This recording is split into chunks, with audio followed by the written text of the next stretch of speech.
नमस्कार. सरकारी कर्मचारी या यूट्यूब चॅनलमध्ये आपलं खूप खूप स्वागत आहे. सरकारी कर्मचाऱ्यांना जुनी पेन्शन योजना लागू करण्याबाबत आताची मोठी अपडेट. चला तर याबाबतची सविस्तर माहिती पुढील प्रमाणे पाहूया. तत्पूर्वी चॅनलला सबस्क्राईब केलं नसेल तर चॅनलला सबस्क्राईब करायला विसरू नका.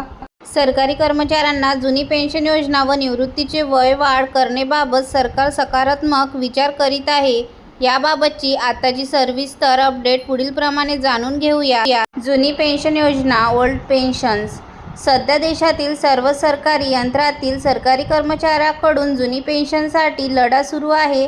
नुकतेच केंद्र सरकारने राष्ट्रीय पेन्शनला पर्यायी पेन्शन प्रणाली म्हणून यूपीएस युनिफाईड पेन्शन योजना लागू केली आहे. परंतु सदर पेन्शन प्रणालीमध्ये देखील जुनी पेन्शनप्रमाणे आर्थिक व सामाजिक सुरक्षा मिळत नाही. यामुळे जुनी पेन्शन योजनाच लागू करण्याची मागणी कर्मचाऱ्यांकडून केली जात आहे. नुकतेच आलेल्या मीडिया रिपोर्टनुसार सर्वोच्च न्यायालयाच्या निर्देशानुसार कर्मचाऱ्यांना निवृत्तीनंतर योग्य तो समाधानकारक आर्थिक लाभ मिळेल अशा प्रमाणात पेन्शन प्रणालीमध्ये सुधारणा करण्याचे निर्देश दिले आहेत.